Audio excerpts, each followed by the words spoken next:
Jesús, María Magdalena, la Iglesia, las sociedades secretas, el Santo Grial y Leonardo da Vinci.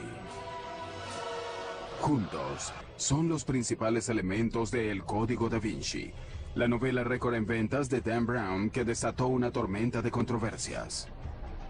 En el libro, se les dan revolucionarias reinterpretaciones a verdaderas obras de arte. Con eso, el autor difumina la línea entre los hechos y la ficción. El libro induce a creer que lo que Dan Brown expresó como opiniones acerca de las obras de arte son hechos verdaderos.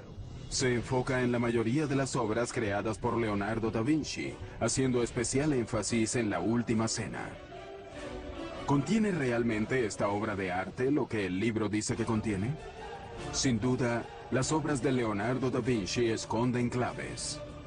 Claves respecto a quién fue él, en qué creía y por qué sigue siendo una de las mentes más fascinantes que el mundo ha conocido.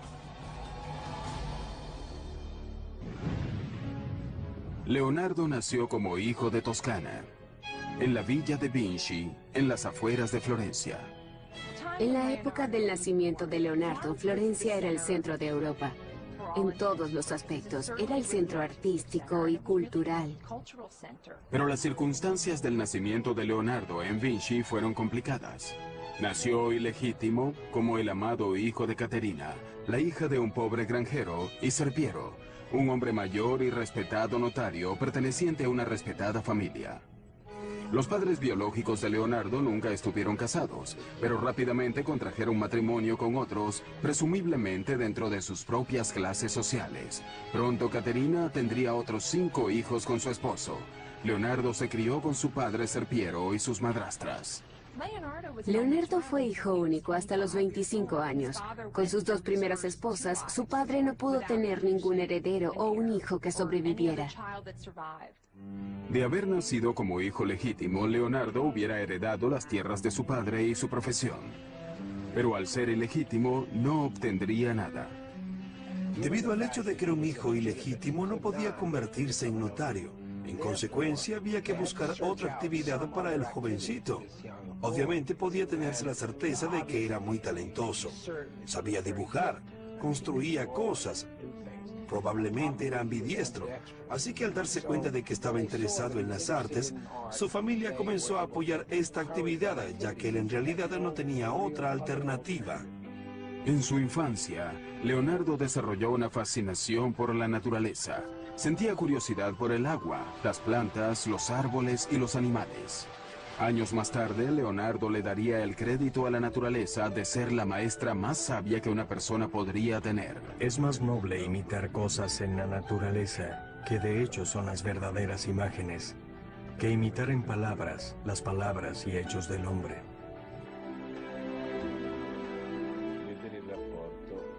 La relación de Leonardo con la naturaleza que rodeaba a Vinci fue muy importante porque le aportó mucho a la evolución de su pensamiento y en consecuencia de su trabajo.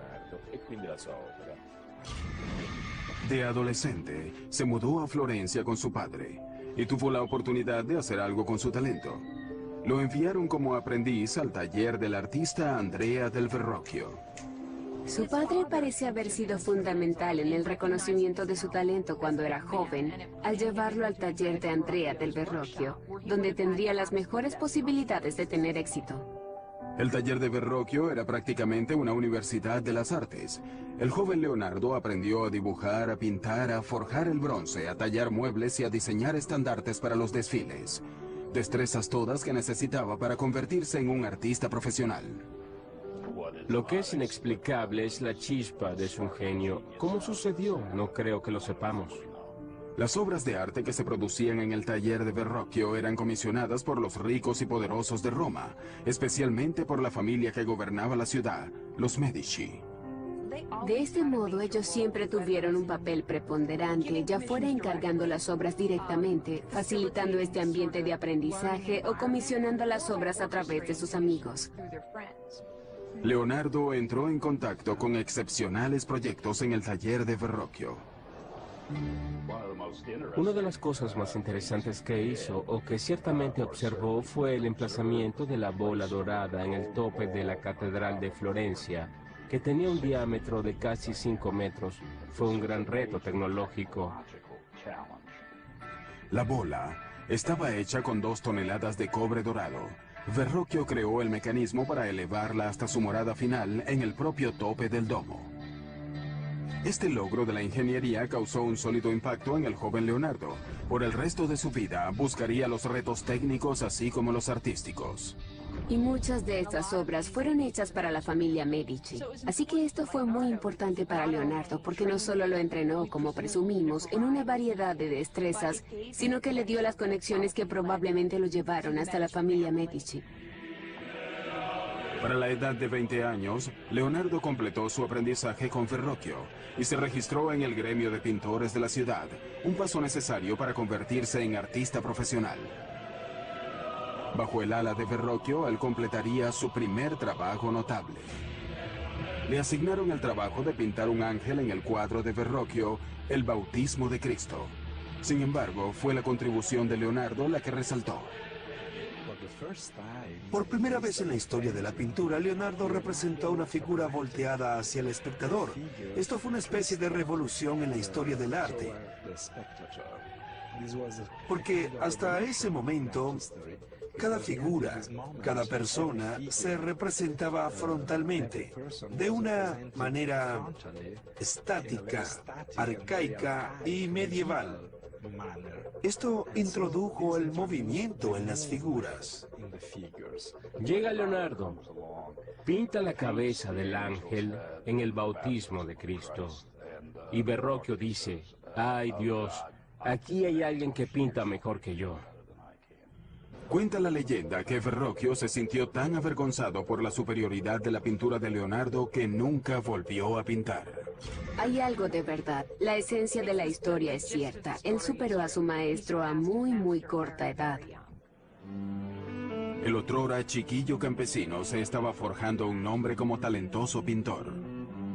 Leonardo comenzó a ver cómo sus destrezas podían ayudarlo a tener éxito. Pero pronto, una acusación anónima pondría su éxito en riesgo. Leonardo da Vinci ahora tenía 24 años y ya se estaba transformando del hijo ilegítimo de un notario a artista legítimo. Como renombrado pintor de Florencia, él alcanza el rango de Botticelli, Ghirlandaio y Rafael. Para este momento se dice que Leonardo ya había terminado algunas pinturas notables, la Anunciación y un retrato de Ginevra de Benci. Había tenido un gran aprendizaje en el estudio de Andrea del Verrocchio. Sus técnicas e ideas estaban evolucionando, pero la competencia era feroz. Había una gran competencia en términos de pintores en Florencia hacia las décadas de 1470 y 1480, pero Leonardo estaba en ventaja debido a su asociación con la familia Medici.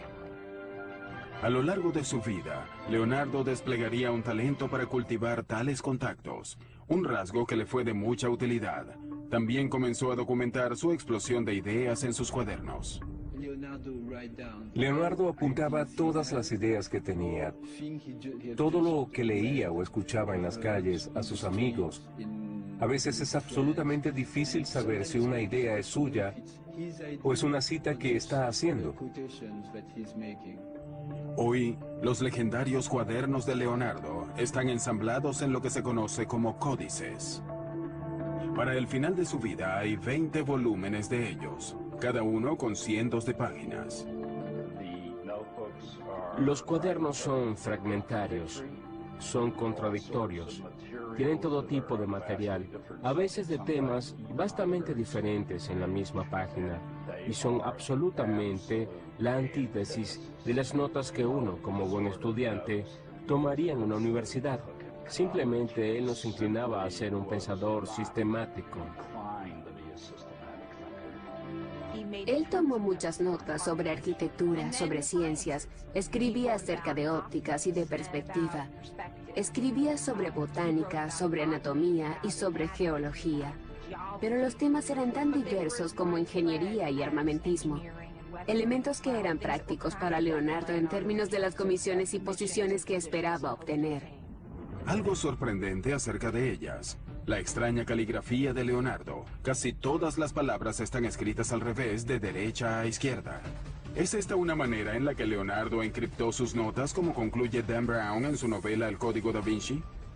El hecho con esto es que si eres zurdo como yo, la manera natural en la que tratarás de escribir será de derecha a izquierda. Uno no empuja la pluma, uno ala la pluma. Y es posible que lo hiciera de esta manera porque no tuvo una estricta maestra de primer grado que lo obligara a hacerlo de la manera contraria. Además, esta es una pobre codificación. Su caligrafía es totalmente legible con el uso de un espejo. Creo que fue una peculiaridad que desarrolló simplemente porque le resultaba más fácil. Algunos de los estudios de sus cuadernos distan mucho de ser bellos. Algo muy claro en Leonardo es ese contraste acerca de cómo se reconocen las cosas. En otras palabras, para conocer lo bello tienes que conocer lo feo y viceversa.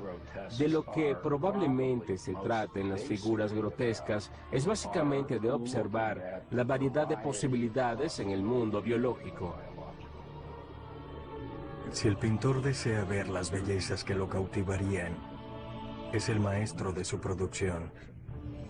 Y si desea ver las monstruosidades que podrían aterrorizar o ser bufonescas y risibles o dignas de conmiseración, entonces es su Señor y su Dios. Los cuadernos capturan una mente en perpetuo movimiento, pero aportan muy pocas claves acerca de su vida personal. Para Leonardo esto no se asemejaba a un diario, así que sabemos muy poco de sus relaciones interpersonales, aparte de lo que podemos deducir a partir de la evidencia periférica. Uno de los asuntos que queda sin aclarar es respecto a la sexualidad de Leonardo. Lo que sabemos es que cuando tenía 24 años, Leonardo fue repentinamente detenido por la policía secreta de Florencia. Alguien lo había acusado anónimamente de sodomía con un hombre de 17 años. Si la acusación fue cierta o no, es imposible saberlo. Pero Leonardo se sintió humillado y en peligro. El castigo por sodomía podía ser tan simple como una multa o tan extremo como una ejecución. 2 meses después, Leonardo fue llevado a juicio, pero no encontraron evidencias en su contra. No se presentaron testigos, y tan rápido como aparecieron, los cargos fueron retirados. Pero fue un aterrador llamado de alerta. Esto parece sugerir que al menos desde el principio se creyó que Leonardo era homosexual. Es posible que él haya tenido algún tipo de relación con hombres, pero en el contexto del taller de un artista en el siglo XV, eso quizás no fue una gran cosa. Sin embargo, en sus escrituras, Leonardo parece desdeñar el sexo en general. El acto de la cópula y los miembros que en él participan son tan grotescos que si no fuera por los rostros y adornos de los actores y los impulsos sostenidos, la raza humana se extinguiría. A medida que fue madurando, perdió completamente el interés en el sexo. Solo se centraba en su misión como artista y científico. Estaba más allá del sexo. Poco después de que los cargos criminales fueron retirados, Leonardo abrió su propio estudio en Florencia. Pero la gran ciudad de las artes renacentistas pronto se tornaría violenta. Un sangriento golpe planificado por el Papa y un colaborador amenazó con derrocar a los Medici. Cuando el golpe fracasó, el Papa ordenó al ejército de Nápoles tomar a Florencia por la fuerza. Los pensamientos de Leonardo, como los de todos los demás, se volcaron hacia la guerra. Él comenzó a diseñar escaleras y otros aparatos para defender y subir por los muros de la ciudad. Esta fue una nueva escuela de pensamiento para Leonardo, la ingeniería militar, la que lo fascinaría durante toda su vida. Justo cuando parecía que todas las esperanzas estaban perdidas, la diplomacia de los Medici triunfó. Florencia estaba salvada. Leonardo regresó a sus lienzos y en 1480 comenzó a pintar a San Jerónimo. Él captó la imagen del angustiado santo golpeándose el pecho con una piedra en el desierto. Hoy, la pintura se encuentra en el Vaticano sin acabar, como tantas otras pinturas suyas. Sin embargo, la precisión de Leonardo con la anatomía humana hace que el dolor de San Jerónimo cobre vida. Leonardo ya tenía casi 30 años cuando Lorenzo de Medici envió a los mejores pintores de Florencia al Vaticano para decorar la nueva Capilla Sixtina. Era parte de una nueva tregua entre los Medici y el Papa. Muchos otros importantes artistas florentinos son escogidos, pero no Leonardo. Quizás él se sentía frustrado porque las cosas no se estaban manifestando. Pero Leonardo tiene una pequeña comisión para mantenerse ocupado. Un monasterio en las afueras de Florencia lo contrata para pintar el altar. El tema, la adoración de los Reyes Magos. Él debió haber estado desesperado para firmar el contrato para ese proyecto. Este especificaba que él se proveería sus propios materiales, y si no lograba finalizar el trabajo en 30 meses, perdería el derecho tanto a la paga como al cuadro. Debido a la ambigua composición del trabajo, Leonardo debió haber sabido que había problemas. Sin embargo, el trabajo que estaba surgiendo era pasmoso. Es un arte muy revolucionario. Se podía ver todo el arte nuevo que Leonardo estaba creando. Pero quizás era demasiado innovador hasta para él mismo, y lo dejó sin terminar. Sin embargo, es probablemente la primera pintura verdaderamente moderna de la historia. La estructura triangular del grupo del primer plano se convirtió en un principio absoluto del arte del Alto Renacimiento. Hay énfasis en la diversidad, el viejo, el joven, el calvo, el barbudo. Y hay una idea que él más tarde asentaría en sus cuadernos, y es que las figuras deben pintarse de los huesos hacia afuera. Y si notamos el lado derecho del cuadro, hay un hombre anciano que podríamos jurar que es una calavera.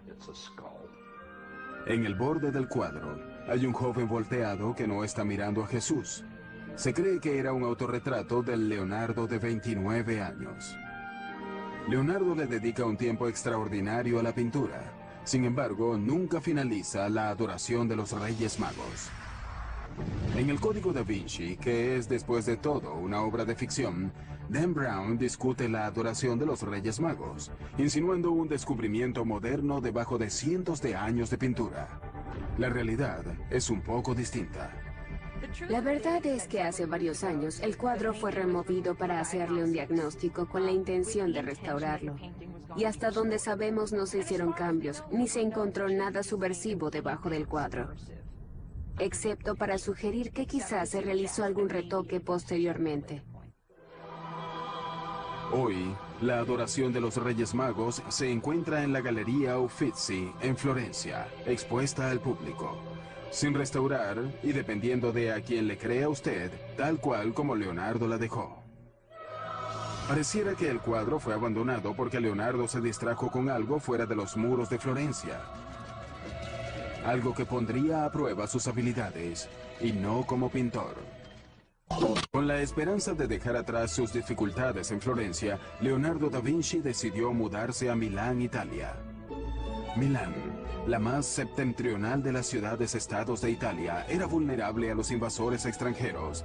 A diferencia de Florencia, conocida por las artes, Milán era un centro de producción de armas y tecnología militar. Leonardo esperaba tener nuevas oportunidades allí. Pero para tener éxito, él debía forjar lazos con el hombre más poderoso de Milán, el duque Ludovico Sforza, alias el Moro. Leonardo tenía ya más de 30 años cuando llegó a Milán. Había dejado a Florencia porque se sentía totalmente infeliz allí, pero también porque había escuchado que Ludovico, el Moro, quería construir una estatua muy grande para honrar la memoria de su padre. Leonardo escribió una osada carta al duque ofreciendo sus servicios no como pintor, sino como ingeniero militar. Esto es una verdadera desfachatez. El hombre aseguraba que podía hacer todo tipo de cosas. Estas tenían principalmente que ver con tácticas de guerra, armas y defensa. Y él decía, yo puedo hacer todas estas cosas. Y es muy interesante porque a mitad de la carta cambia a tiempo futuro. En otras palabras, nunca las había hecho. Nunca había hecho nada de lo que decía, así que esta era una de sus grandes habilidades de autopromoción. Entonces llegó el final y dijo, postdata, figurativamente hablando, también puedo hacer arte para usted. Puedo hacer el gran caballo en memoria de su padre. La carta de Leonardo detallaba su propuesta de diseño de fortalezas, construcción de cañones y maquinaria de sitio.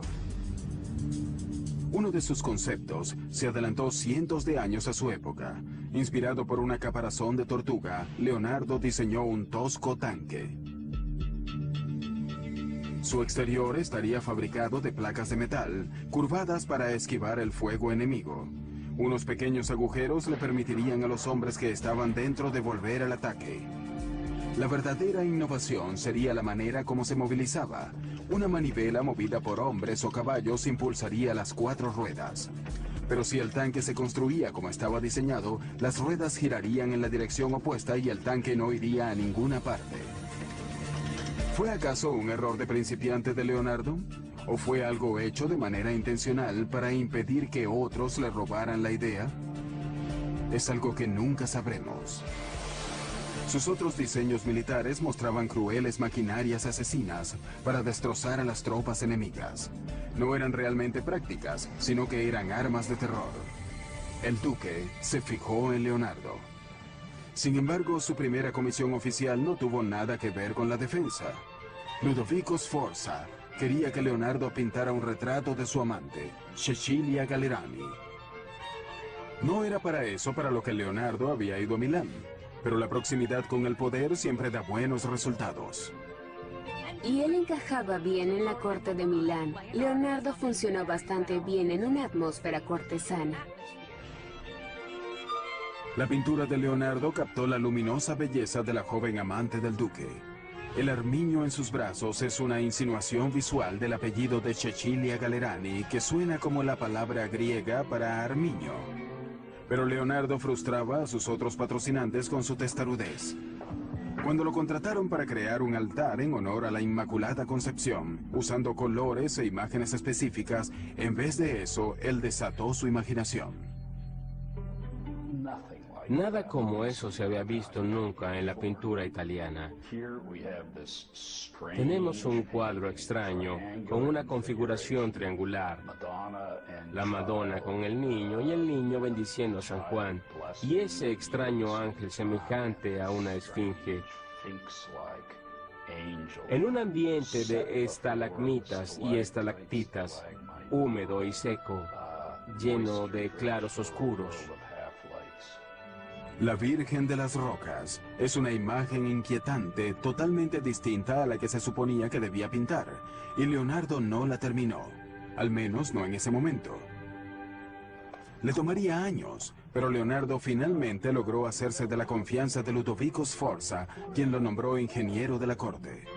Sus responsabilidades incluían cualquier cosa desde diseñar la plomería interna hasta crear los trajes de los pajes de la corte. Incluso desarrolló un plan para un escenario giratorio.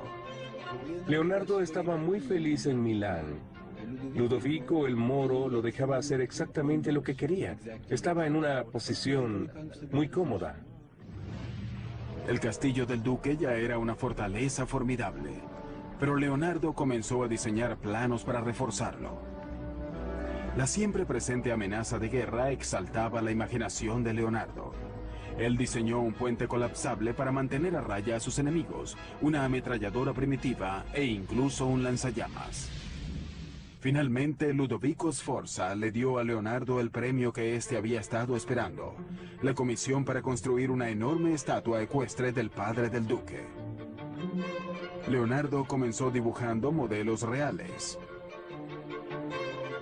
Estaba fascinado con los caballos. Dibujaba caballos por todos lados. Primero quería un caballo corcoveando, pero luego se decidió por un caballo al trote que, desde el punto de vista de la estática, era lo que podía lograr.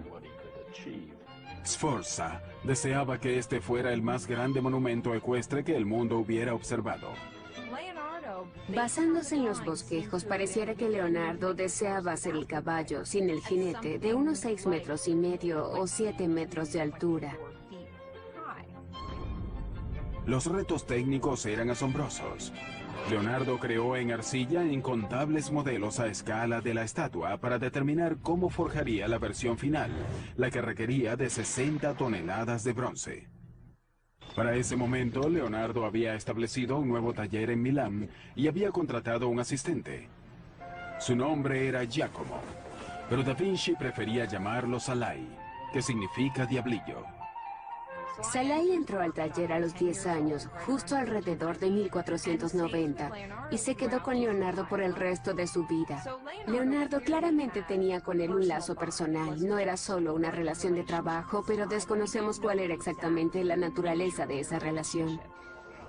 Salai estuvo al lado de su maestro en uno de los días más importantes de su vida. Ludovico Sforza programó una elaborada celebración familiar para develar el modelo de arcilla del caballo de los Sforza hecho por Leonardo. Pero antes de que el bronce pudiera ser forjado, el ejército francés amenazó con atacar a Milán, estremeciendo los cimientos de la dinastía Sforza. Las tropas de Sforza no eran competencia para los bien equipados franceses. En medio de la desesperación, el bronce que había sido entregado a Leonardo para fabricar el caballo le fue retirado para fabricar cañones. El sueño de Leonardo estaba roto. Él escribiría: sobre el caballo nada digo, porque yo sé lo que significan estos tiempos. Sin embargo, el caballo no fue el único monumento de la familia Sforza que el duque le pidió a Leonardo que realizara. Da Vinci también pintaría un mural religioso para la iglesia de la corte de los Sforza. El tema, la última cena de Cristo con sus apóstoles. Para la frustración de todos los implicados, habían pasado varios años y Leonardo no daba señales de finalizar su obra. La comisión fue facilitada a través de Ludovico, quien estaba decorando a Santa María de la Gracia, probablemente como preparación de un monolito, un monumento funerario para él mismo. Así que en el refectorio comisionó la creación de la Última Cena, y en la pared opuesta se encontraría la crucifixión, junto a retratos de él y su familia. Para hacer un modesto mural decorativo, Leonardo creó una composición revolucionaria. El genio de Leonardo, es decir, cómo capto el significativo momento cuando Cristo dice: verdaderamente les digo que uno de ustedes va a traicionarme, y se desata un infierno psicológico. Leonardo usó los gestos y rostros de los apóstoles para traicionar sus emociones. Leonardo intentó representar las figuras de una manera muy natural y humana y de representar en sus acciones y actitudes el movimiento interno de la mente. En lugar de alinear todos los personajes, lo que básicamente era la manera como se había hecho durante los cientos de años previos, Leonardo subdividió las 13 figuras en 5 grupos. 4 grupos de 3 para los apóstoles y luego Cristo aislado como un grupo separado. Eso fue una innovación realmente notable. Pero algunas de las ideas de Leonardo para el cuadro fueron demasiado revolucionarias. Leonardo fue acusado de haber usado una técnica muy pobre en la ejecución de la Última Cena. Probablemente esto no es del todo justo. El daño vino de la humedad subterránea que penetró en las paredes y nadie tiene control sobre eso.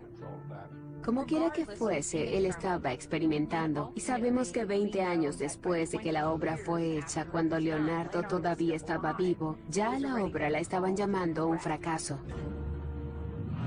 En el Código Da Vinci, Leonardo recibe el crédito de haber intentado algo incluso más revolucionario con la Última Cena. Algo que perturbaría no solo a la Iglesia, sino 2000 años de enseñanzas bíblicas.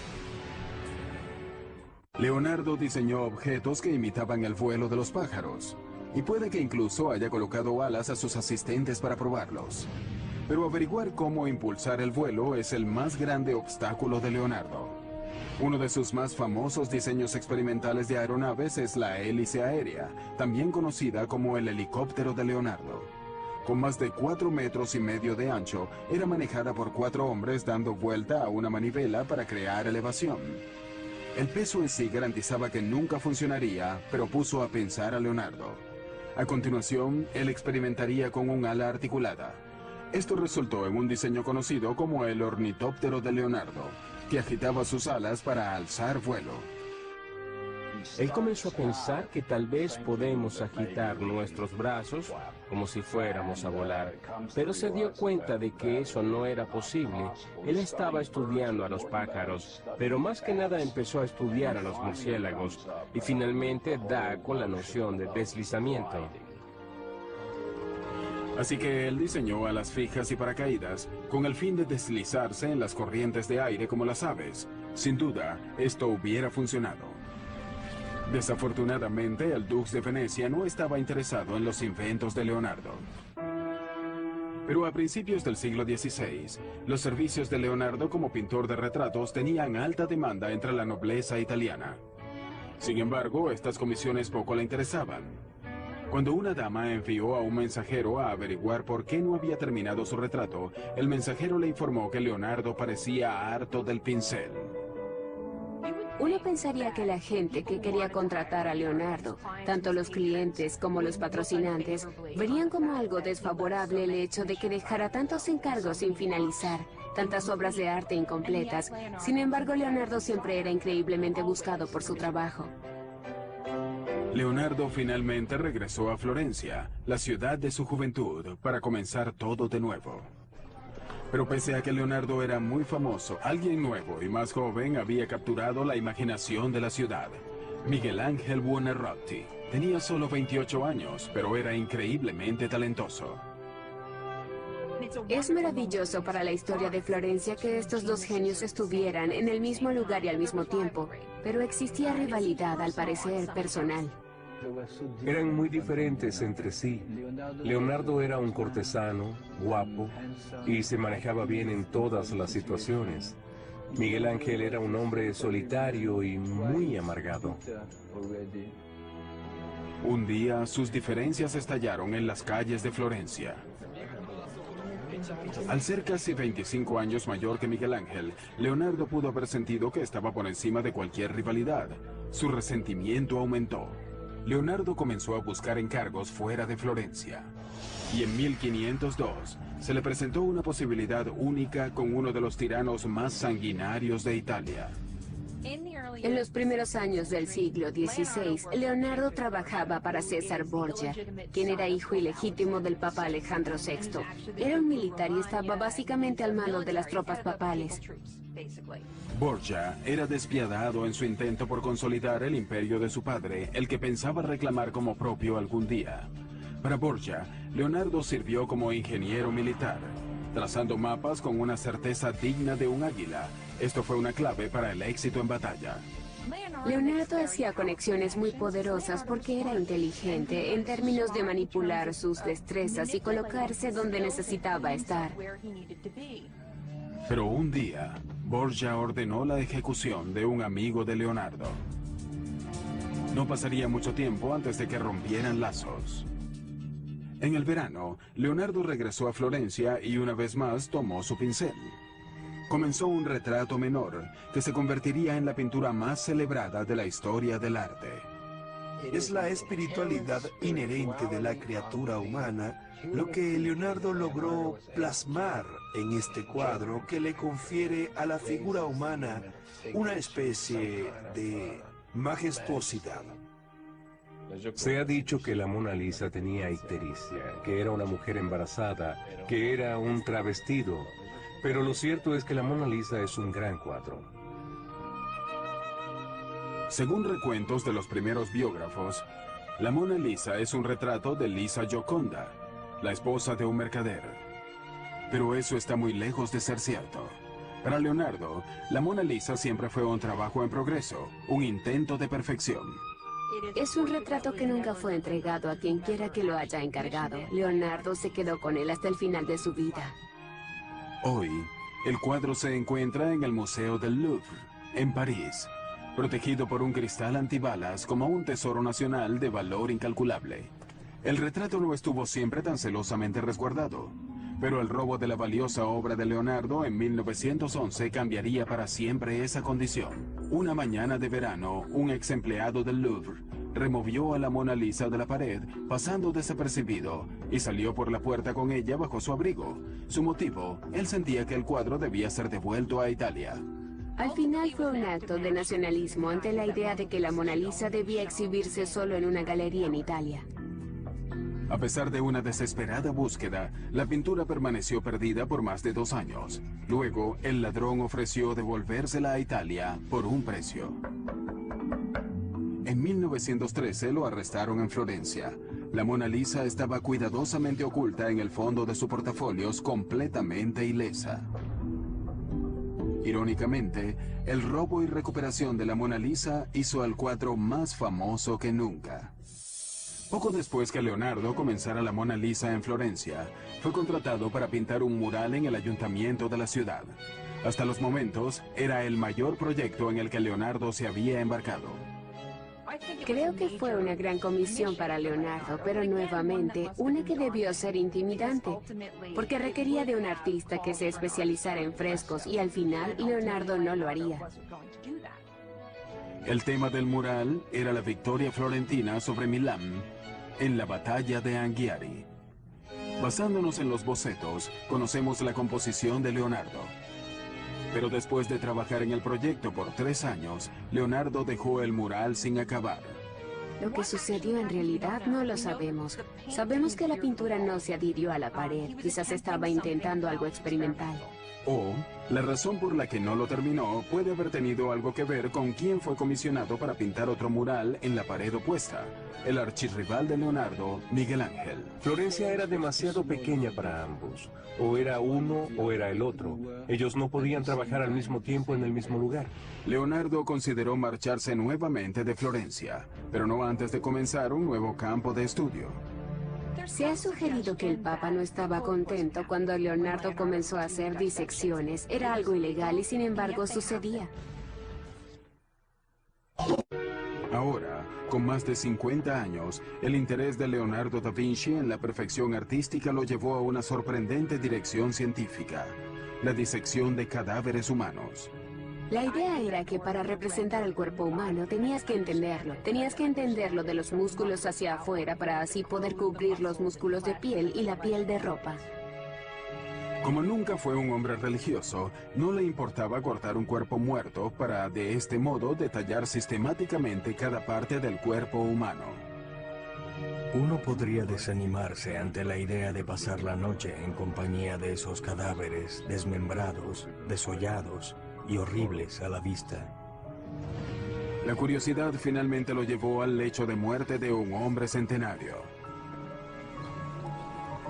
Leonardo esperó pacientemente que el anciano falleciera para de este modo investigar la causa de la muerte. El resultado de su autopsia, el primer caso de arteriosclerosis, endurecimiento de las arterias documentado en la historia. Leonardo lo averiguó comparando el sistema circulatorio del anciano con el de un niño. Sus estudios anatómicos fueron increíblemente certeros. Pero lo que para Leonardo es científico, para otros es repulsivo. El acceso a los cadáveres es un problema constante. Años después, los oficiales de la iglesia se enteraron de sus autopsias y pensaron que había ido demasiado lejos. El Papa prohibió las disecciones de una vez por todas. Finalmente, un cuadro del pasado de Leonardo lo lleva de vuelta a Milán. Después de más de 20 años, le piden que regrese a terminar La Virgen de las Rocas y a supervisar la elaboración de una copia. ¿Cuál versión es cuál? La versión del Louvre es la más antigua de las dos versiones. Está más en concordancia con el estilo florentino tardío de Leonardo. El cuadro que está en Milán es probablemente la copia. Fue hecha alrededor de 1508 y terminó en la Galería Nacional de Londres. A pesar de su reputación como pintor, a medida que Leonardo fue envejeciendo, sus cuadernos se convirtieron en su verdadero legado. Una vida de exploraciones científicas y artísticas capturadas en miles de trozos de frágil papel. Entre esas páginas estaba incluida esta imagen, la que se cree es un autorretrato de un envejecido Leonardo. Ahora, con más de 60 años, Leonardo ya estaba agotado. Había soportado condiciones muy duras. Así que cuando el rey de Francia, gran admirador y coleccionista del trabajo de Leonardo, invitó a Da Vinci y a sus dos asistentes a unirse a su corte, Leonardo aprovechó enseguida la oportunidad. El rey estaba encantado de tener a una mente tan brillante bajo su techo. Frecuentemente el rey le tocaba a la puerta a cualquier hora del día o de la noche para solicitarle algo, y Leonardo se mostraba muy complacido porque de hecho este era el sueño de su vida. Pero lo que es triste es que en ese momento Leonardo ya estaba muy viejo para lograr hacer algo. Poco después de su llegada a Francia, Leonardo sufrió una apoplejía que paralizó su brazo derecho y dejó su mano izquierda inestable. Sin embargo, gracias a la generosidad del rey, Leonardo tenía pocas obligaciones. Salai, el aprendiz que había pasado tantas cosas junto a él, y Melzi, un estudiante y confiable compañero más reciente, estaban con él en el final. Unos días antes de su 67º cumpleaños, Leonardo hizo llamar a un notario para dictar su testamento. Y según cuenta la leyenda, que a pesar de que nunca había sido particularmente religioso, Leonardo tuvo un súbito cambio de opinión. Es imposible saber si en su lecho de muerte él se volvió religioso, si quiso saber todo lo que debía saber acerca de la religión y el catolicismo y si confesó sus pecados. Se ha dicho que Leonardo falleció en los brazos del rey Francisco I. Ya sea cierto o no, queda claro que el pueblo francés lo amaba. Al igual que un día bien transcurrido trae un sueño feliz, una vida bien vivida suele traer una muerte feliz. En su testamento, Leonardo planificó su propio funeral, lo que no necesariamente es algo atípico. Pero queda claro que Leonardo también planificó que se oficiaran muchas misas, 3 misas mayores y 30 misas menores en 4 iglesias diferentes, y luego él sería llevado por el diácono y el subdiácono a su última morada.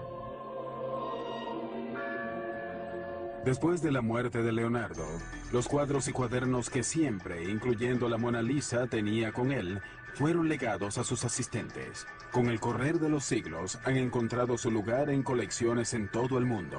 No es imposible que en algún lugar todavía se encuentren estudios, bocetos o incluso un cuadro que pueda pertenecer a Leonardo. Todavía es una cacería de tesoros. Está fuera del salón ahora, al teléfono por $28 millones. Casi 500 años después de la muerte de Leonardo, uno de sus 20 cuadernos sobrevivientes, el Códice Leicester, fue adquirido por Bill Gates por más de $30 millones. Desde entonces, ha sido públicamente expuesto en distintos lugares del mundo. En 2006, un estudio de los cuadernos y bocetos de Leonardo produjo nuevas e interesantes pistas forenses acerca del maestro del Renacimiento. Parece que Leonardo dejó huellas parciales y completas en la pintura y tinta de muchos de sus trabajos. Los análisis modernos puede que un día nos arrojen los hasta hoy desconocidos detalles del origen étnico de la madre de Leonardo y del propio Leonardo. ¿Qué tienen Leonardo y su obra que continúan fascinándonos? Del Código da Vinci a su escritura al revés, a sus disecciones y sus misteriosos cuadros, frecuentemente da la impresión de ser un mago oscuro del Renacimiento, nada más lejos de la verdad. Fue un hombre muy talentoso que vivió en una época extraordinaria. Si vemos la magnitud de la vida de Leonardo, vemos que él es más científico que pintor.